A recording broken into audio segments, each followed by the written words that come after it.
तुम आगे बढ़ो, हम तुम्हारे साथ हैं। अमर रहे, अमर रहे मुंडे साहब, अमर रहे, अमर रहे, अमर रहे मुंडे साहब, अमर रहे, अमर रहे, अमर रहे मुंडे साहब, अमर रहे।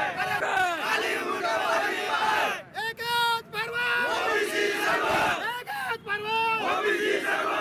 धनंजय मुंडे साहब तुम आगे बढ़ो, हम तुम्हारे साथ हैं। धनंजय मुंडे साहब तुम आगे बढ़ो, हम तुम्हारे साथ हैं। तुम आगे बढ़ो, हम तुम्हारे साथ हैं।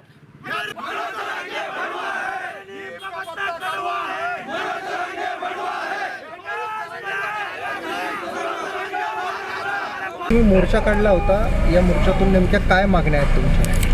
काय सर, प्रत्येक वेळेस धनंजय मुंडे साहेबांनी मराठा समाजाला सहकार्य केलेलं आहे। धनंजय मुंडे एकमेव असे व्यक्ती आहेत, जिल्हा परिषद अध्यक्ष असताना त्यांनी मराठा समाजासाठी ठराव मांडला आरक्षणासाठी, तरी त्यांचा त्या संतोष देशमुखच्या खुनाशी काही संबंध नसताना विनाकारण एखाद्या जातीला टार्गेट्स करण्यासाठी प्रत्येक वेळेस धनंजय मुंडेला शिवीगाळ करणे, वंजारी समाजाला शिवीगाळ करणे।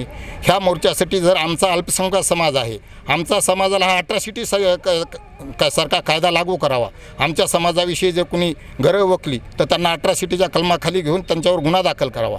आणि जे मनोज जरांगे यांनी सतत आमच्या समाजाला टार्गेट केलेलं आहे, त्यांच्यावर गुन्हा दाखल तात्काळ करावा, अन्यथा आमचा समाज रस्त्यावर उतरणार आहे। तुम्ही गुन्हे दाखल करण्यासंदर्भात पोलीस स्टेशनला काही निवेदन दिलं होतं का? तिथे दाखल झाला आहे का गुन्हा, किंवा काय त्याचं स्टेटस आहे? त्यांना परमिशन घेतलेलं आहे, त्यांनी सांगितलं की SP साहेबांना आणि जिल्हाधिकारी साहेबांना भेटा।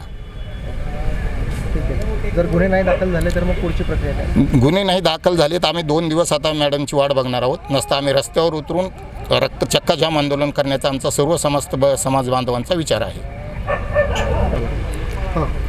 बीड जिल्ह्यामध्ये संतोष देशमुख यांच्यासोबत जे काही प्रकरण झालेलं आहे ते अत्यंत निंदनीय आहे।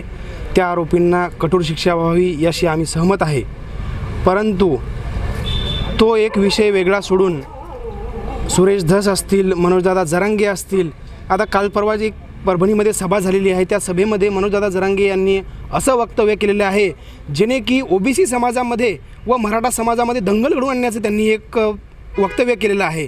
त्यांनी असं म्हटलेलं आहे की यांना घरात घुसून मारा, यांना रस्त्यावर फिरू देणार नाही। हा संविधानाचा त्यांनी या ठिकाणी अपमान केला आहे आपल्या भारत देशामध्ये। त्या संविधानाचा अपमान केल्यामुळं व तसेच त्यांनी नाव घेऊन धनंजय मुंडे, आमचं जे अस्तित्व आहे, गोपीनाथ मुंडेनंतर एकमेव अस्तित्व आमचं धनंजय मुंडे आहे, धनंजय मुंडेवर त्यांनी आरोप केलेले आहेत, नाव घेऊन पुन्हा ते त्यांचा द्वेष करत आहेत, केवळ एकमेव वंजारी समाजावर टार्गेट करत आहेत। त्यामुळं सर्व वंजारी समाजाच्या, सर्व OBC बांधवांच्या आमच्या भावना दुखावल्या गेलेल्या आहेत। त्या मनोज जरांगेच्या वक्तव्याबद्दल आम्ही निषेध म्हणून या ठिकाणी हा आज निषेध निवेदन देण्यासाठी, तक्रार देण्यासाठी, FIR देण्यासाठी या ठिकाणी जमलेलो आहोत। ही FIR आमची दाखल झाली नाही 24 तासाच्या आत। यानंतर आम्ही वाशिम जिल्ह्याच्या सर्व OBCच्या वतीनं सर्वात मोठा विराट मोर्चा या ठिकाणी काढणार आहोत, हे एक नक्की आहे। पण लवकरात